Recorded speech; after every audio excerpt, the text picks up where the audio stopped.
Hey there, y'all. This is a special episode. This is all about Thanksgiving sides. We've got 3 sides that we're going to do today. We're going to do a sweet and savory smoky roasted sweet potato with a 4-cheese creamy mac and cheese, as well as my version of green bean casserole. These 3 recipes are all going to be ready in under 30 minutes. So you could do them for an easy Thanksgiving or also an easy weeknight. So let's get started. First thing I want to talk to you about is my setup here. Anytime I ever teach a cooking class, I always get everything set up and I talk my students through where things are and how I did it. Because multitasking in the kitchen is the really big, most important piece, I would say, of getting everything on the table at the right time and really reducing all that stress. So when I get ready to cook, I set up everything, get all of my ingredients out, and then I get started. So I've got 3 stations. I've got my macaroni and cheese here. I've got my green bean casserole items here. I've got my water boiling for my mac and cheese to get cooking. I've got my oven preheated and all that. And then I've got my sweet potato ingredients right here in front of me. So the thing that's going to take the longest is our sweet potatoes, and they're going to go in the oven. So we're going to go ahead and start on those and get them seasoned up and delicious.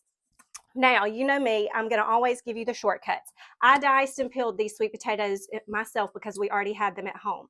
But this is something you can easily find in the freezer section, already diced and ready for you. They really are an easy thing to keep on hand, especially if you have little ones. I love to get them out of the freezer and into a dish in no time when the kids were like 2 and under, just because they are so easy to have on hand and whiz up in a little Ninja bullet or something like that. So I've got these in about little even 1-inch-ish cubes, and we're going to give these a little bit of seasonings. Also back here, I've got a couple of different pans. This is my green bean casserole pan, and this pan is just for melting butter, and I'm going to need that. So 4 sticks of butter on hand for this. Yes, that's what we're starting with.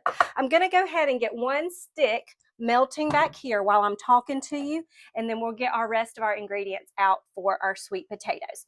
Okay, so my sweet potatoes are going to get some really yummy seasonings that's going to make it really smoky and savory at the same time as being sweet from the potato itself. So I'm going to go in with each of these seasonings: onion, garlic powder, smoked paprika, and cumin. That's your smokiness. And then we're going to use some salt in there too. So we're going to go with a teaspoon of onion powder, and I always measure that in my hand. We're going to do a teaspoon of cumin. And you could easily mix this together in a little tiny bowl and keep it on hand, but I just like to do it this way when I'm doing it one time and I'm not making a big, huge batch. Then I'm going to do a teaspoon of smoked paprika and a teaspoon of garlic. Now, for this, we are going to use seasoning salt, but you absolutely can use regular kosher salt here. The reason I like seasoning salt is it has mostly salt in it, but it has a few other flavors, and I just find that it is a really great all-purpose ingredient. I use it in my green beans. I use it in my chicken rub. We're going to go a tablespoon of seasoning salt. Salt obviously needs to be your predominant flavor because we do want to combat the sweetness of the potatoes and give you all of those flavors. And what salt really is for is waking up the actual flavor in the potato itself. So this is all seasoned up. I do want to add some black pepper, and this is to taste. I'm going to add probably about half a teaspoon of black pepper. And I do like a good little peppery kick on sweet things especially. I'm a pepper girl in general. I like a lot of pepper. And then I'm just going to toss this around. Now, you also need to know, I have in front of me a garbage bowl. And this is an antique one. This was my husband's grandmother. But it is always going to save you so many steps in the kitchen to go ahead and have a garbage bowl instead of going to the trash can every time, because let's face it, every step counts and it's all time. Now, I'm going to need about a half a stick of butter. This isn't quite melted yet, so I'm going to help it move it around and maybe turn up the heat a little bit on there. And in the meantime, I'm going to go ahead and get some salt in my pasta water. Anytime you're cooking pasta, you always want to season the water like the ocean.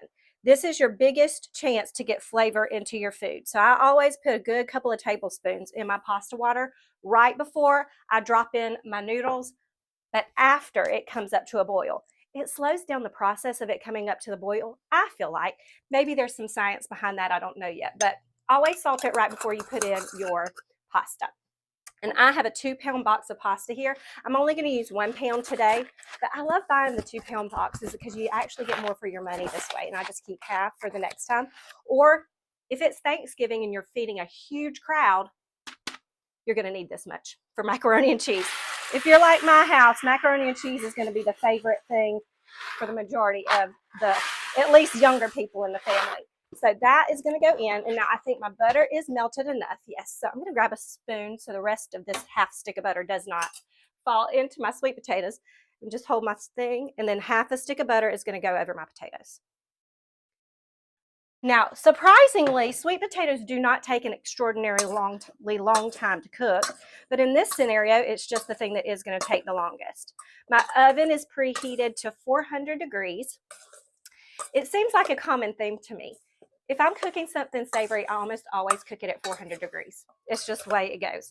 I actually have people text me when they are making a recipe and they're not sure what they're doing. They're like, hey, what temperature should I cook this at? And how long? Like, I have a girlfriend from Tennessee that does that all the time. She said, hey, I'm cooking so-and-so. How long would you cook that for? Or what temperature would you cook that at? It's fun having those friends who know they can call on me for anything. Okay, so these are going to go on a sheet tray. These are plenty buttery enough, and this is a nonstick sheet tray, so I don't need any extra oil. But the goal here is an even layer. You don't want to have these overlapping. You want them to have their own space on the tray. And also get all of that goodness out of there. Everybody, thank you for coming. All right, we're good with that. It smells amazing in here already, just with those seasonings. Okay, a good even layer. And we'll see you in a few minutes. Now, the next thing that I'm going to do is I'm going to stir my pasta that just went in, and while it's cooking, we're going to get started on our green bean casserole that's going to start on the stovetop and finish in the oven, okay? Now, everybody's separated, so we're good there. Now, for the green bean casserole, here's what I have. I have an onion. We're going to slice this, but you know what? You can also get this in the freezer section. I've told you that before. I have several friends who are like, what? When they found out that, they've never chopped another onion again in their life. Some people just don't like to do it, but I'm going to show you how I do it today, because if you do it the right way, it's not nearly as bad on your tears. So I'm going to slice it in half, get it peeled. And again, this is not, I'm doing this for a regular portion like I would do for my family for dinner. If you are making this for a crowd, you might want to double this recipe. But also, every Thanksgiving crowd's not huge. I mean, we have about 20 to 25 people at one of our Thanksgiving crowds and about 15 at the other. So I'm going to slice this, but you're going to notice my knife is going to stay on the board. My fingers are curled under, and I'm going to rock with the motion of the ocean. Always hold your whole handle and don't stick your finger out like this, because this is going to give you the most control. So we're just going to slice. We're not even going to dice here, but if you buy them in the freezer section, they're diced. That's totally fine. And that looks so good. Okay, before I slice the other half, I'm going to start my heat on my pan so it's ready for me and waiting on me. All right, and then I'm going to slice the other half. So this is 1 onion to 2 cans of green beans. You can also use a couple of bags of green beans out of the freezer. Even if you like to use the French style green beans, those are pretty this time of year, especially when you're thinking about presentation the most and entertaining. They're beautiful, but this is what I had. And you know what? That's what it's all about. Having your pantry stocked, having your staples on hand, and not having to run to the grocery store for absolutely everything. So my onion is sliced. I'm going to get another little bit of butter, just a little bit. I'm going to do a half a stick of butter. You can use the whole stick if you want to, but I don't feel like I need to. And that's going in my green bean pan. Now, my other butter back here is melted, and that's going to hang on with for me another recipe in just a second. All right, in with my onions we go. My heat's starting to melt that stick of butter, or that half a stick of butter, so I can get my onions in here. Now, I have drained my green beans and not kept the water, because we don't want any of that. And I also have a can of sliced mushrooms here. You can use fresh. They cook in no time, but this is what I had, so this is what we're going to use. And I have one child, no names to be said. I have one child who's not a huge fan of mushrooms, but he loves green bean casserole. So I chopped these down pretty small. And so he doesn't get a huge bite of mushrooms in his mouth. And as long as they're small, he's fine with that. So I'm going to chop my mushrooms down. You know, usually you're doing cream of mushroom soup in this and the French fried onions, which we are going to top this with the fried onions at the end. But at the beginning, we're going to use sauteed onions and mushrooms, actually mushrooms, and then I'll show you what we're going to use for our creamy element in just a minute. All right, all chopped into the pan with the onions. Now, that's starting to sizzle up. We're going to get that stirred up, and I want to give it a little bit of seasonings. We're going to use garlic powder because what do I not use garlic powder for? And onion powder as well. Then I'm going to use some more of that seasoning salt because if I have those ingredients out, I might as well use them across the board. That's going to save you time too. I'm going to go in with a tablespoon of seasoning salt, a tablespoon of onion powder. And really, even though you have the onions in there, the onion powder is a different flavor. It's going to give you a deeper depth of onion flavor. These onions will end up being semi-sweet from being caramelized in the pan like this. All right. And then, of course, I'm going to put some black pepper in there. About a teaspoon of black pepper for this as well. A lot of times I have seasoning blends on hand, and I do have them in jars in my cabinet. I'll show you. Jars of seasoning blends, always on hand. This is baked chicken seasoning. This is taco. But for Thanksgiving, those are a little bit different flavors, so I don't generally have those flavors always on hand. You can make a mix. Absolutely make a mix and keep it across the board. I should do that. Call it the Thanksgiving blend. It would have to have poultry seasoning in it if that's the case. That's the famous ingredient of the season. Okay, my onions are looking good. I'm going to let these get a little bit caramelized before I add my green beans in because my green beans are going to introduce a little bit more moisture into the pan, and I want to get a little bit of good color on my onions first. So I'm going to stir my pasta, and then we're going to take a quick break while that pasta gets tender and these onions get nice and caramelized, and I'll be right back. Okay, so there's some good color on my onions. They've kind of gotten a little softened and slightly browned. My mushrooms look very happy in there with a little color on them as well. So I'm going to move them kind of to the side and make a well in the middle of my pan. And there's one thing I have to put in here before I put in some green beans. Cream cheese. This is going to be our creamy element for our green bean casserole. I don't know if that's what I should call it or not, but it's deconstructed, reconstructed, whatever you want to say. So I'm going to use half of this in my green beans. I'm going to use the other half of this in my mac and cheese. So I'm going to cut this brick in half. This is a 4 ounce for the green beans and 4 ounce for the mac and cheese situation here. So half of this brick is 4 ounces, and it's just going to go right in the center of my pan. I love to do recipes at the same time that all have similar ingredients because that way I don't have to open the cabinets and get 1,000 extra things out. We pretty much have everything going at the same time. Now, another ingredient that I'm going to go with in here is some bouillon or chicken base. You could even use vegetable base here. I'm probably going to need my towel to get that open because my hands are slippery from the cream cheese. Oh, there we go. I got it. Okay. So I'm also going to go in with a tablespoon of this. And this just adds a really good savory background flavor that you want from that green bean casserole. Okay. Give that a little stir with my paddle and mix it all in with my onions and my mushrooms. Yummy, yummy, yummy. I am going to get a little bit of water for this. I usually have my jar of water ready, but it's Thanksgiving and I'm doing a few extra things today, so I forgot about that. It's okay. There's grace for that. And this could be swapped out for stock, and you could omit the chicken base that I put in here or the vegetable base. So I'm going to go in with about a cup of water. Sounds delicious. Smells delicious too. I'm going to move that around, and this is just going to help break down my cream cheese and all my yummy flavors in here. Now it's finally time to put green beans in this casserole. They always say that Thanksgiving is not the time to do something new. So if you want to try this recipe, I'd say do it a week ahead and try it and see if you like it. But it's guaranteed by me. So if that's good enough for you, it's good enough for me. Okay, there we go.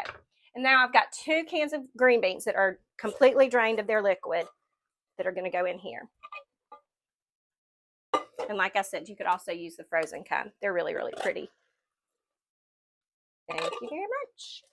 Now, stir this all up. And once this is really well combined and everybody is married together, we're going to put this in the oven for a few minutes. And it's going to kind of do like that casserole bakey kind of thing. Okay. Yes. Thank you, Lord. Something about these nostalgic recipes, just reimagined, really feel like an upscale Thanksgiving to me. I love it. And you can come to the table with a new version of something. As long as, like I said, as long as you've either tried it before or you got a good guarantee that it's delicious. Okay, that's all stirred in together. After it bakes in the oven for a few minutes, I'm going to take it out. I'm going to top it with some French onions, and then it will go back in to finish its final cook. But now it's going to go into my oven for just a few minutes with my sweet potatoes. That'll let my sauce reduce a little bit, and I'll get really happy. My sweet potatoes look amazing. I'm going to take them out real quick, give them a flip on the pan, and then put them right back in. And the reason I do that is to help the caramelization happen evenly all over the potatoes. The side that's actually touching the pan, it's going to guarantee to have a little bit more browning on it than the other side. So let's get them all nice and brown. I'm going to flip them around. They smell delicious. Typically, I'm not a sweets person. I'll just say that. I'm not a sweets person, especially on my savory plate. If I do a sweet, I kind of keep it separate. But this is savory enough that it is always a hit in my house. Okay, I could eat that whole pan by myself. For the longest, I did not care for sweet potatoes at all. And then something happened and I flipped the switch when I got pregnant with my girls. And ever since then, it's kind of like, yeah, I love sweet potatoes. While I was pregnant, I would eat like a whole sweet potato at the drop of the hat. Like I would just devour it. Just so funny how your cravings change. But now I like them. They're not the best thing in the world, but I do love a good smoky version. I've got my pasta completely cooked, so I'm going to drain it off. And I already had my strainer in the sink wet, ready, and waiting on me. So that's another thing I did ahead of time. Let me get a spoon so I can get everybody out of there. We don't want to waste anything. All right. And we're going to build our creamy cheese sauce in this same pan. So we're reducing dishes for whoever ends up at the sink later, which in my house, it's usually one of the boys or my husband. I'm going to turn my heat down a little bit. It's on high. I'm going to turn it to medium low. And I'm going to get in a stick of butter. And into that, we're going to add some cheeses. Now, with mac and cheese, I don't typically use milk or heavy cream. I use evaporated milk. So that's going to be the base of my cheese sauce. There's just something about the consistency of evaporated milk that works the best in keeping the cheese sauce nice and creamy and thick for this. So, going to go in with that. And then some of my shortcut ingredient things that I did for this are grated cheese, but in my case, I just pre-grated it before the lesson started, but you can buy them already grated. I have 4 ounces each of sharp cheddar and Monterey Jack here in my bowl. Typically, this is a Velveeta situation, but I really love this 4 cheese version. It's just as creamy, and I just love the real cheese aspect here. It was a hard sell for my husband, though, because he's a Velveeta guy. Very traditional, very traditional. Then I'm going to go in with about 2 ounces of Parmesan cheese. And I'm going to save this out, too, because it's going to go on top of our green bean casserole with our French onions in just a minute. And then I'm going to put in the other 4 ounces of my cream cheese. See if I can open this pouch a little bit better than I did last time. Got a little bit all over my hands. Yeah, I can help myself on that. On that. Okay, here we go. Now, get into the pan. Here we go.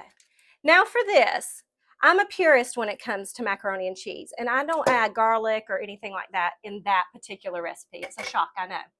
But I do want to do a heavy little layer of black pepper. I love black pepper in my mac and cheese. It's something my papa always did. He's a macaroni and cheese casserole guy. That's where I learned macaroni and cheese. The creamy version had to come from me years later. He probably would be like, what are we even doing a creamy mac and cheese? But he would do black pepper in the layers, and then he would really lay it on thick on top. So, and as an ode to my papa, who would be proud of me doing black pepper in my mac and cheese, I'm going to do it like I mean it.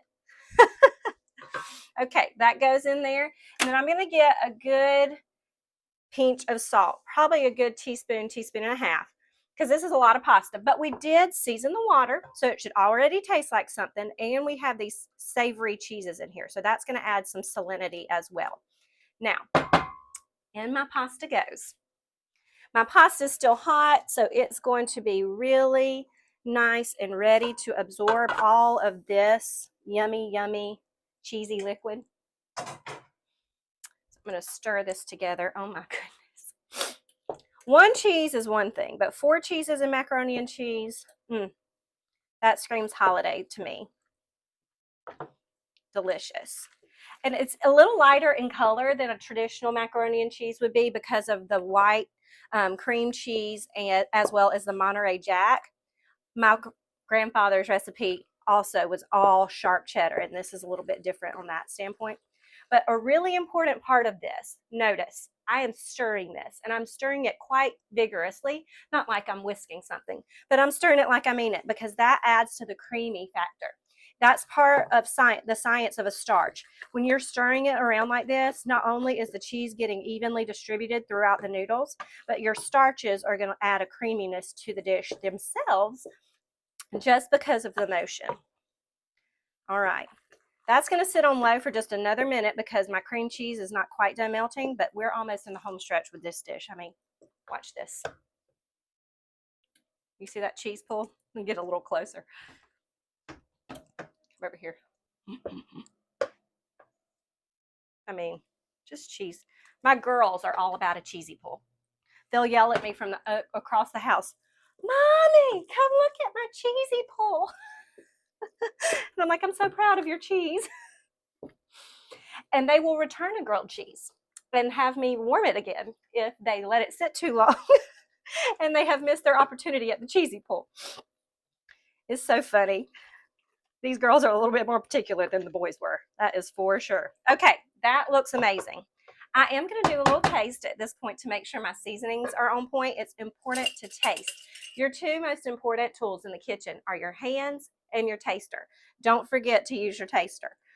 Okay.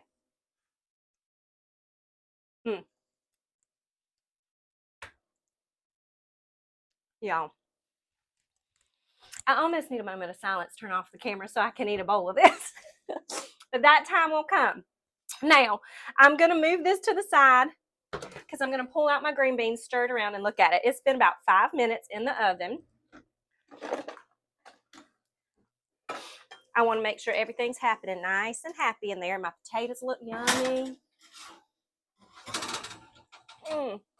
Really what I'm doing at this point is making sure everything's incorporated with the melting of that cream cheese, and I want to make sure everything's nice and happy in there. Let's see, get another spoon. Actually, what did I do with that spoon? There it is.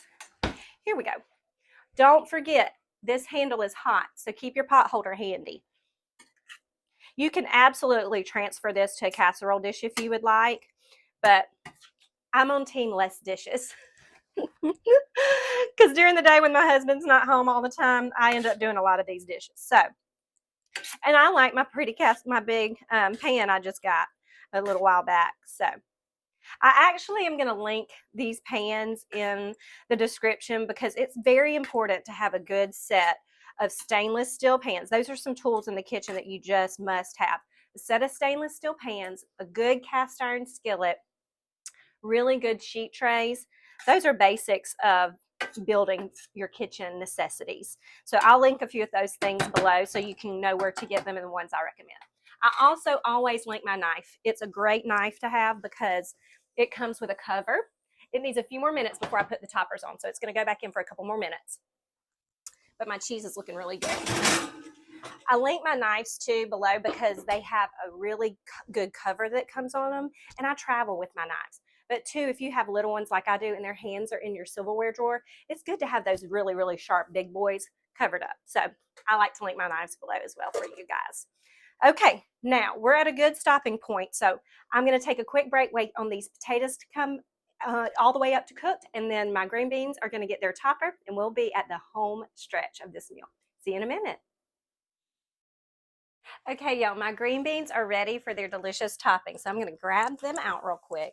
And this last little stretch is just going to take about 2 or 3 more minutes in my oven just to get the caramelized or the French fried onions nice and browned on top and my Parmesan cheese melted. So I'm going to go with a good handful of my French fried onions, and you just want to get this pretty evenly covered while still showing a little bit of green bean through the layer, because you want them to know that there's green beans in there. Okay, a little bit of Parmesan cheese. Little Parmesan cheese never hurt anybody.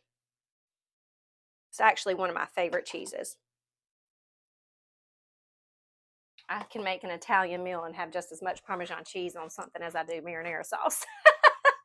But that's preference. Okay, I'm going to go back in the oven with this. And while this is going to finish up, use all my muscles for this pan. Woo. While that's finishing up, you remember that other half a stick of butter we had? Well, I can't leave well enough alone. So I've got my heat on the front, and we're going to make a honey butter drizzle to go over our sweet potatoes. And this is totally optional, but again, it's the holidays. That can be an excuse for all kinds of things over the next month and a half. So I'm going to get a tablespoon. This is a half a stick of butter, and a tablespoon of honey is going to go in here. This is actually a really special honey. We actually know this honey farmer in East Tennessee. My boys actually worked for him for a few years, and they learned all the ins and outs of being beekeepers. Fun fact. So I'm going to stir in my honey butter and just give it a little bit of salt, a little pinch. Think salted caramel here. That's kind of the direction we're headed. And because we want to mirror the smokiness in the rest of the dish, I'm going to use a tiny pinch of some smoked paprika, and that's going to give it some beautiful, beautiful color. Come on out here. Smoked paprika is something a lot of people don't know about, but it's gaining popularity. I learned about it probably 10 or 15 years ago, and my dishes have not been the same since. Basically, smoked paprika is bacon flavor in a jar. So if you're not thinking, well, paprika doesn't taste like much, it doesn't, but smoked paprika sure does. And a little bit goes a long way. It's a little bit of a more pricey spice, but it's one of those that lasts forever because of how far it goes, and it packs a punch. Needless to say, something that tastes like bacon without it being bacon is going to go well in a lot of different things. Okay, my honey butter looks good. I'm going to bring it up to a little bubble and let it do its thing for just a second. And I guess I'll just go ahead and start plating up a little bit of macaroni and cheese. My oven's singing to me. It's a song of happiness is what it is. My oven's happy it's time for macaroni and cheese. That's what it is. Okay, let me grab a little spoon. Let me get a serving spoon out here.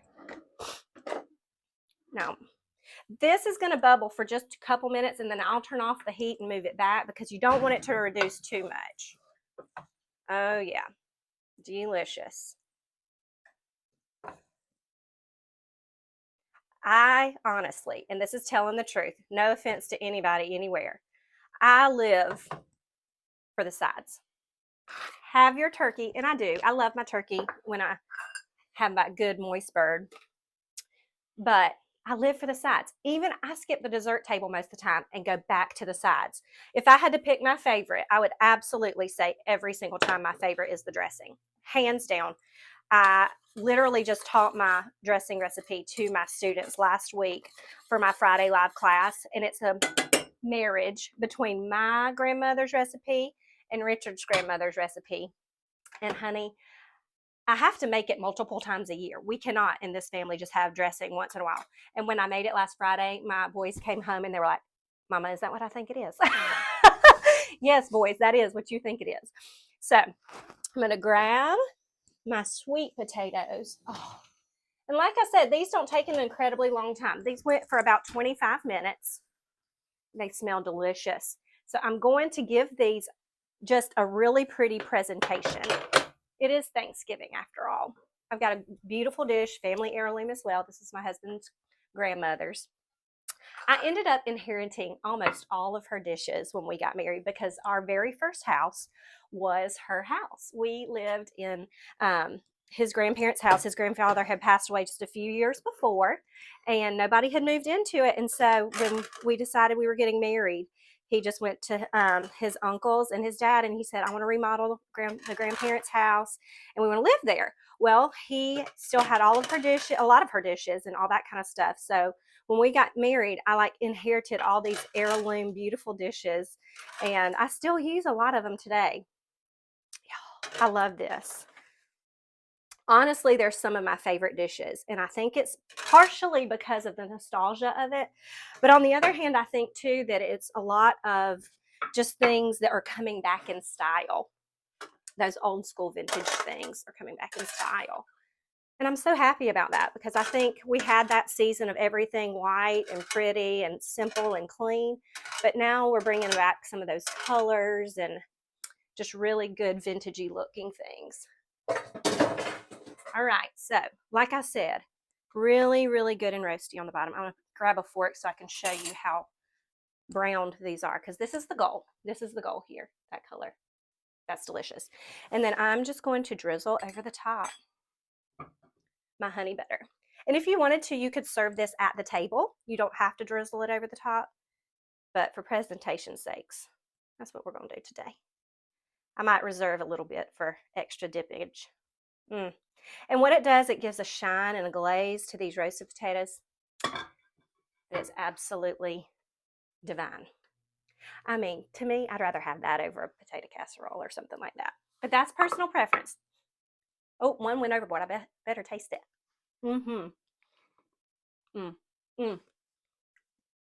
Amazing. Okay, so my macaroni is done. I'm going to get a few potatoes on my plate. And when I go upstairs, this probably won't stay my plate. It'll probably end up being one of the girls. And I know which one. All right, and then not my picky one, my one that is just such a foodie like me. It's time to get out those green beans. And I have to be honest, the macaroni and cheese is decadent and wonderful, but I believe of these recipes that this one is going to be my favorite. It doesn't stray so far away from the original that people are going to gasp when you come with something slightly different. It's just enough on par with everything that you normally do, especially having that topping that we have, that people aren't going to go, what have you done to the green bean casserole? So I'm going to get a scoop of that. And I won't taste it first. I'll taste it third. I'll taste everything else again, give this 2 seconds to cool. But what that Parmesan cheese does is it gives a little bit of a lattice effect to the top. It makes your French fried onions sort of stick together at like a crust. I don't need any turkey for that, or ham or anything else. Okay, I'm going to go macaroni and cheese again first. I may or may not have tasted that while we were waiting on a break a minute ago, but that's the privileges of being the cook. Y'all should start making your own stuff in your kitchen and being the taster. Yes. All right. Roasted sweet potato.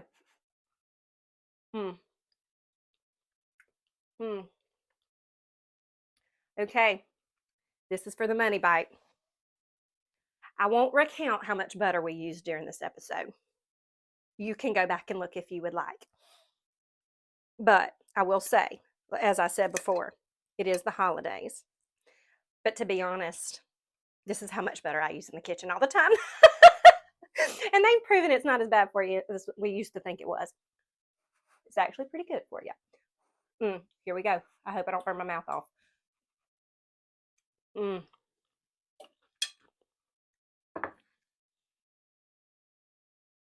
Y'all, it's divine. We didn't need cream of mushroom soup. It's absolutely divine. I'll link everything I told you earlier that I would below, but I also will link Mama Witten's Kitchen Culinary School. It's an online virtual culinary school that you can take on your own time for just $67 a month right now.